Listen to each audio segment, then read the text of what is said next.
Melanjutkan alur cerita Ark Elbaf Part 1, Loki akhirnya bangkit setelah Zoro membuka sebagian rantai batu lautnya. Namun sebelum membahas Loki, kita pergi ke sekolah anak-anak Elbaf. Anak-anak di sekolah Walrus mulai memanggil guru-guru untuk meminta bantuan karena seekor ular raksasa bernama Jormungand telah muncul dan mulai mengacak-ngacak sekolah. Guru matematika bernama Blade memberitahu para guru di ruang fakultas bahwa seekor ular raksasa yang konon berasal dari dunia bawah telah muncul di dunia matahari. Kepala sekolah yang bernama Kiba mengatakan mereka perlu memanggil para kepala suku, tetapi Ange bertanya siapa yang akan melindungi anak-anak untuk sementara waktu.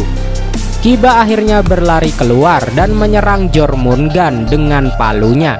Sementara Saul berlari di sepanjang cabang di atas binatang buas itu dan memberikan pukulan haki yang sangat kuat. Anak-anak terkejut mendengar bahwa rumor Kiba menjadi mantan prajurit itu adalah sebuah kebenaran. Sementara yang lain mengagumi betapa kuatnya jaguar di Saul. Robin dan Chopper datang bersama Saul dan mereka terkejut melihat ular yang begitu besar. Saat itu juga seseorang berteriak. Dia adalah guru olahraga yang bernama Wolf.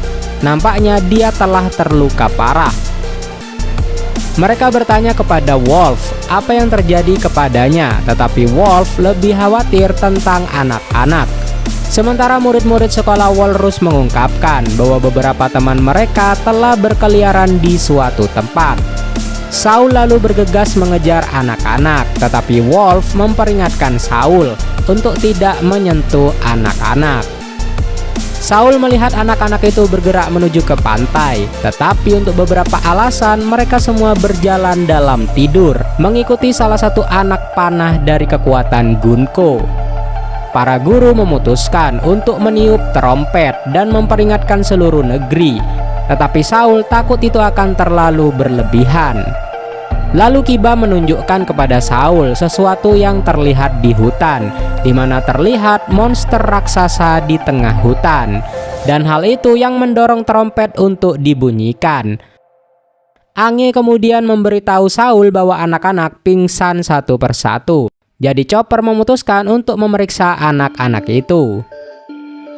Di dunia bawah, Loki memberitahu para kru topi jerami bahwa meskipun mereka meninggalkan satu belenggu batu laut yang melekat padanya, itu tidak berarti dia tidak memiliki kekuatan. Loki mengancam mereka untuk melepaskan belenggu terakhirnya, atau dia akan menghancurkan Elbaf. Untuk menunjukkan kekuatannya, Loki memukul pohon Adam dengan palu besinya yang bernama Raknir.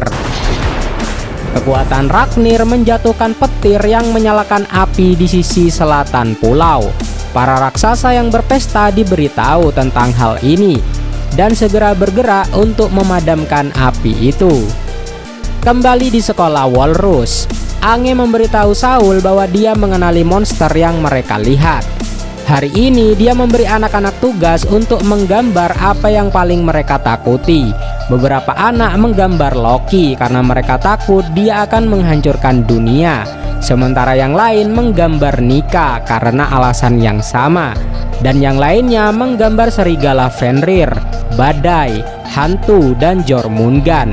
Bahkan ada yang takut pada ibunya sendiri. Dan salah satu anak bernama Ilva memberitahu Ange bahwa dia akan mengalami mimpi buruk jika terus memikirkan hal-hal yang menakutkan.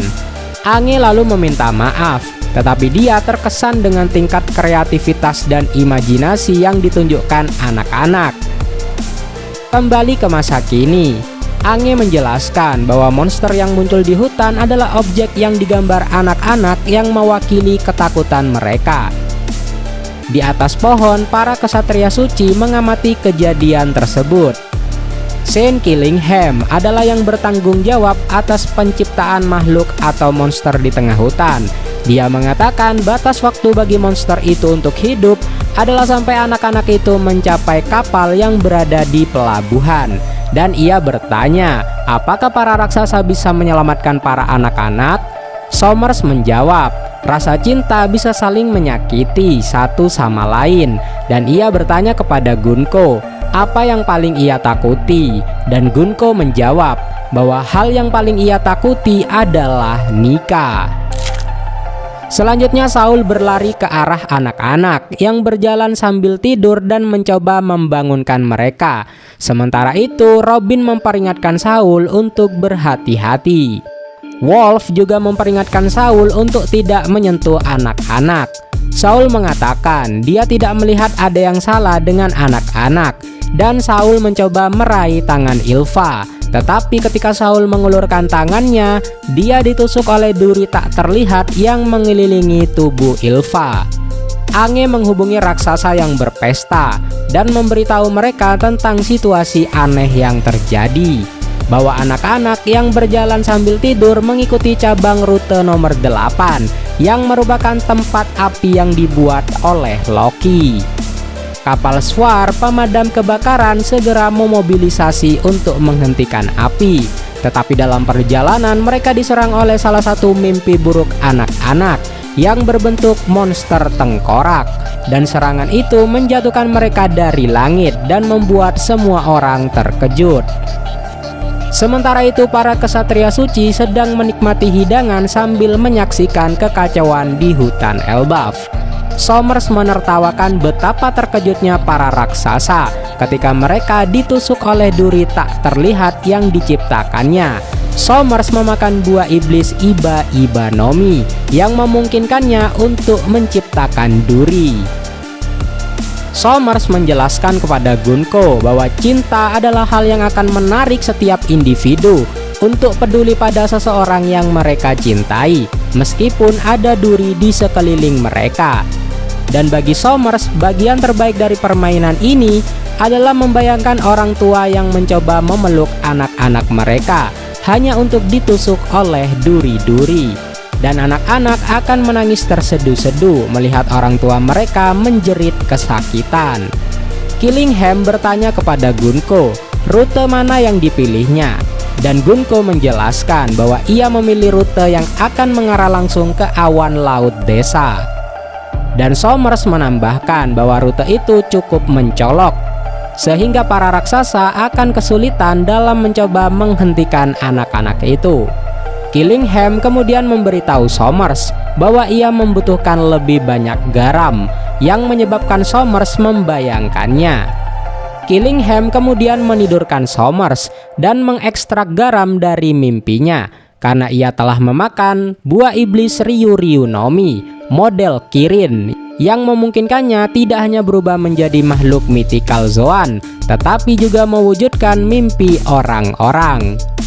Gunko kemudian mengatakan bahwa yang perlu mereka lakukan hanyalah membawa salah satu kapal raksasa dan menculik anak-anak, lalu kembali ke Merijoa dan misi mereka akan selesai. Hal itu menyebabkan Somers mengeluh tentang betapa mudahnya permainan ini. Gunko memberitahu Somers bahwa masalah pasti akan terjadi karena bajak laut topi jerami juga ada di Elbaf. Tetapi ketiganya kemudian melihat anak-anak menuju ke arah api. Mereka memutuskan jika anak-anak terbakar sampai mati, mereka dapat menemukan lebih banyak anak-anak dan menculiknya lagi.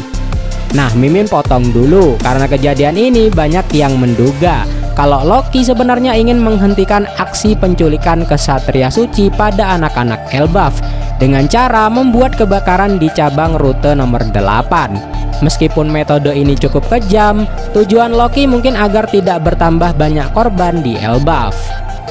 Di dunia bawah, Loki memberitahu Hairudin bahwa Hairudin tidak mungkin bisa menghentikannya karena semua orang tidak bisa mengangkat Dragnir kecuali Loki.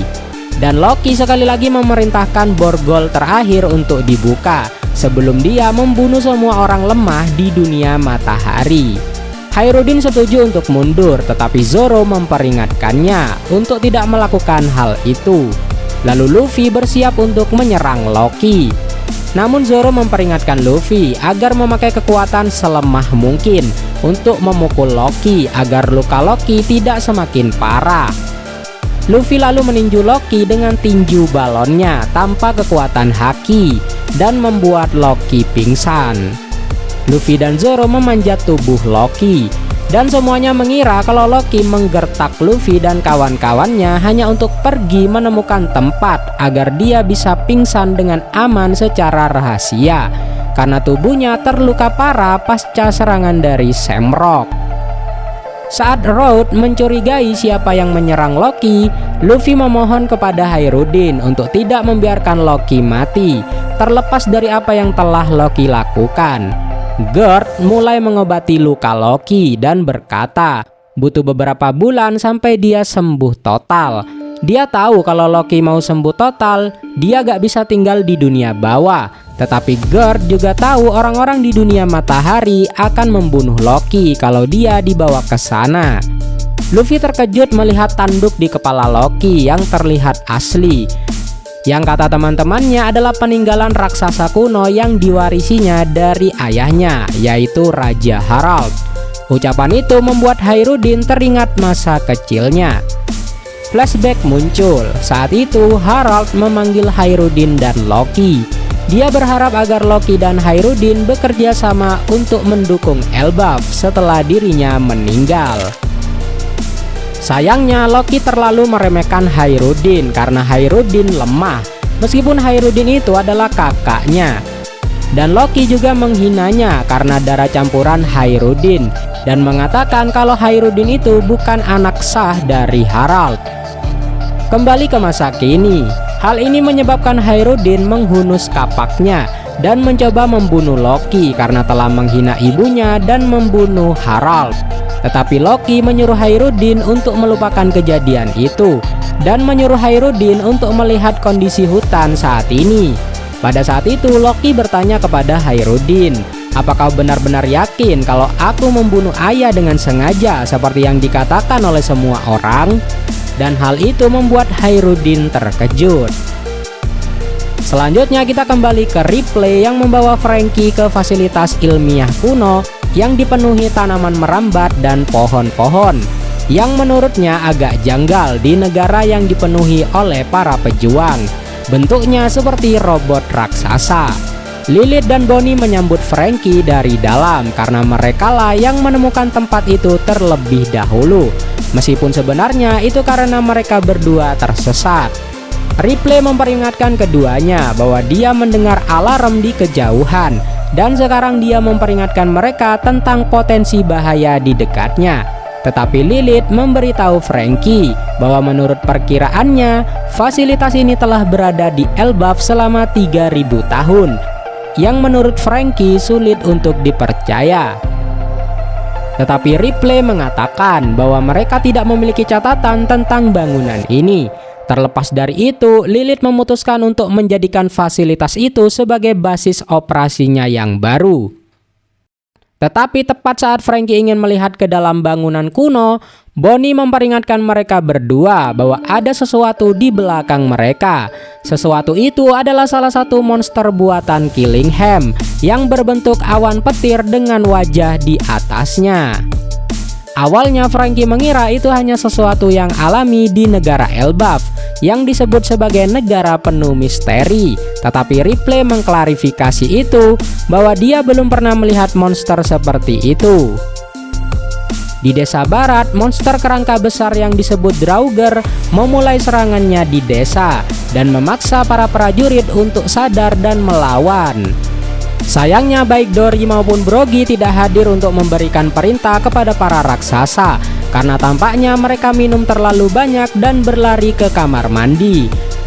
Para raksasa bersiap untuk menjauhkan kru topi jerami dari pertarungan itu, tetapi Usopp memberitahu para raksasa bahwa mereka ingin membantu. Kolon dilarang bertarung juga, meskipun dia mengklaim bahwa dia adalah seorang prajurit dan putra suku Pergaban.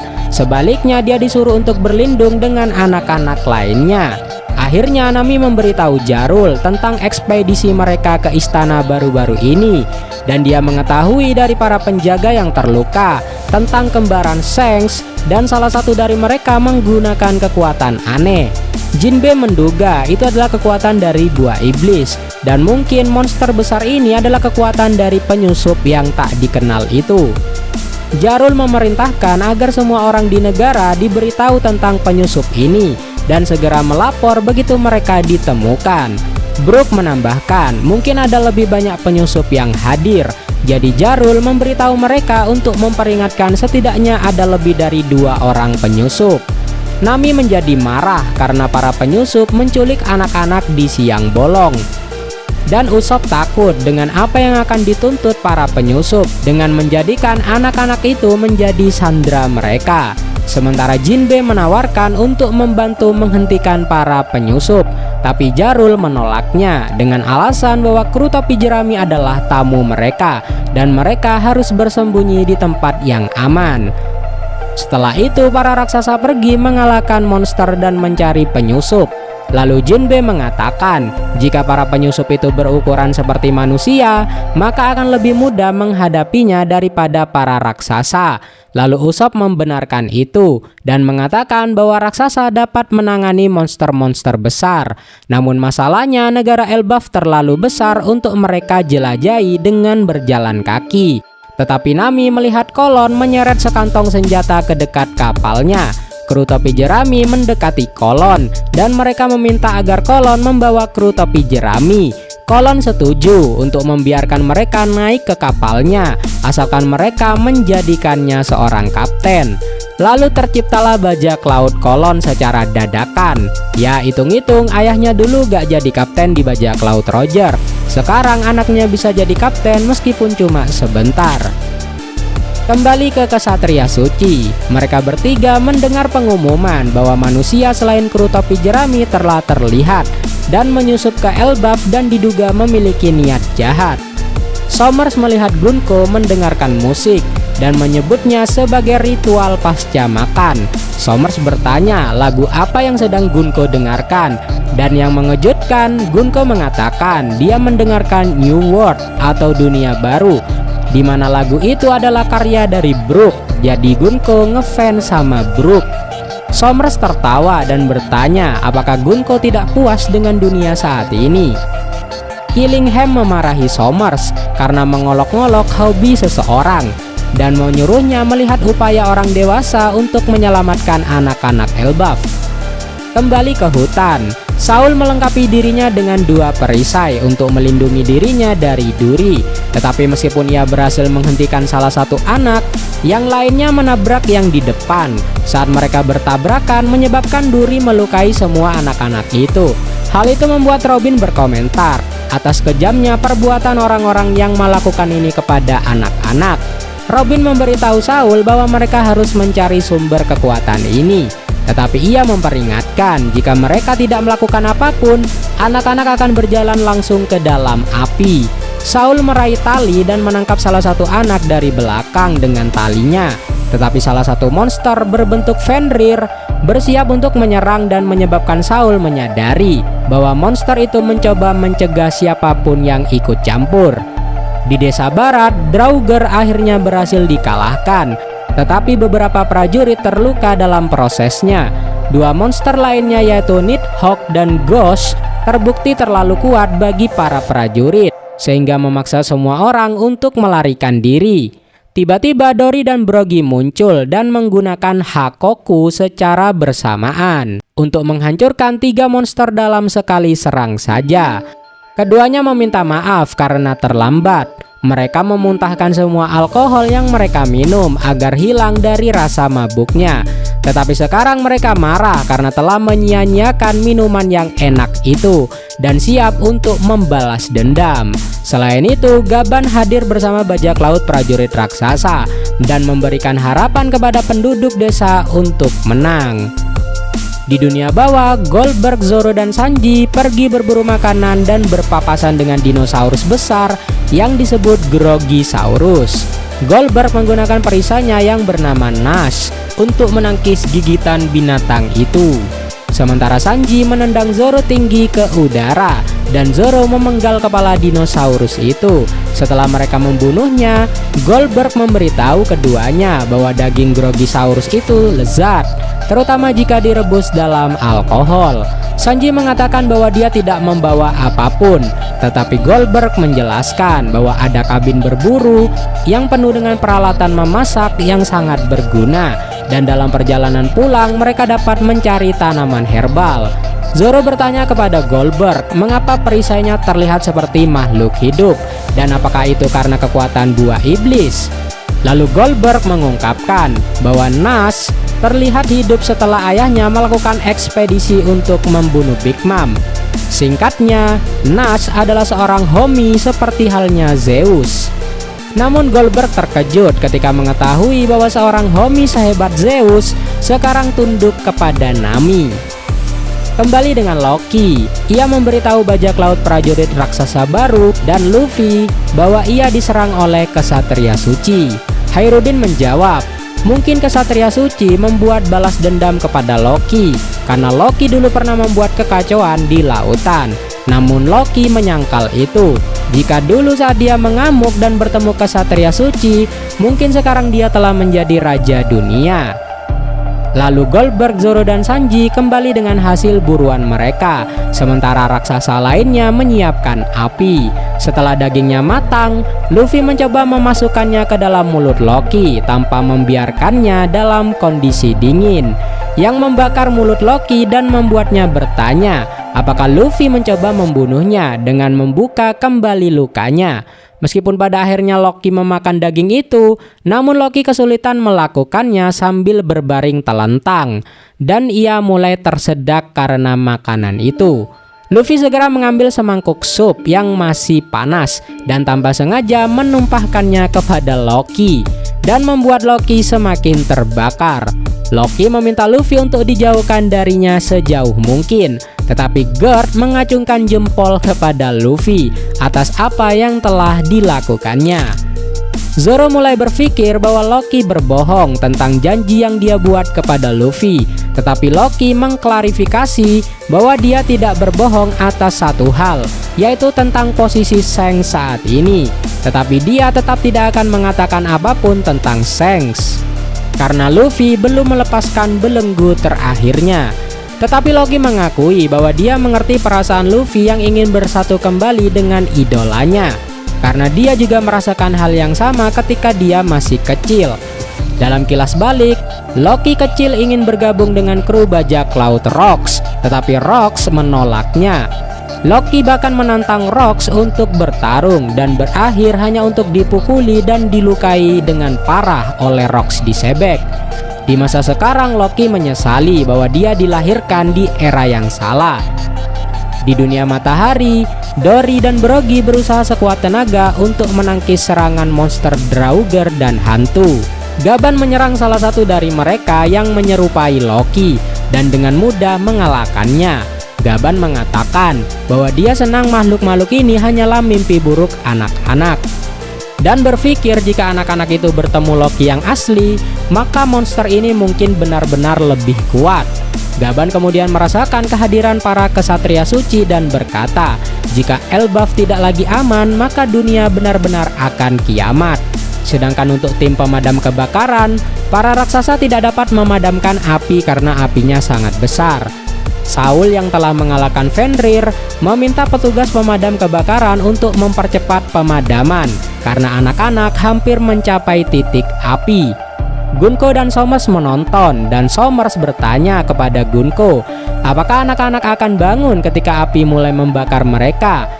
Dan Gunko menjawab, mereka akan bangun dan menangis, memanggil orang tua mereka sebelum terbakar menjadi abu, yang membuat Somers tertawa.